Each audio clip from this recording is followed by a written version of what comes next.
কি ব্যাপার এবার দৌড়াচ্ছেন? একটু তাকিয়ে আসতে হয় না? এখন অ্যাক্সিডেন্ট হয়ে যেত। আপনার কোথাও লাগেনি তো?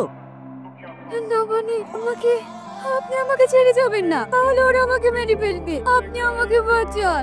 তোমার কোনো ভয় নেই। ওই, তোমরা এই মেয়েটাকে তাড়াচ্ছ কেন? সে কৈফিয়ত কি তোকে দিতে হবে? হ্যাঁ, দিতে হবে। নায়ক হয়েছিস না, আমরা কার লোক জানিস? তোরা দেশে যা করছিস, তোদেরকে কুত্তার মতো মারা দরকার। তুই আমাদেরকে মারবি? ধর শালাকে।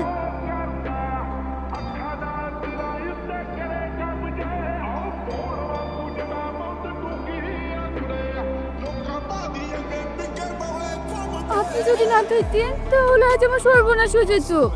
ওরা তোমাকে ওইভাবে তাড়াচ্ছিল কেন? ওরা প্রধানের লোক, তো কথা মতো না মিটিং এ যায়নি বলে তাই আজ আমাকে। ঠিক আছে, আমি বুঝতে পেরেছি। তোমার কোনো ভয় নেই। যাও, তুমি বাড়ি চলে যাও। আপনি যদি ঠিক আছে, চলো।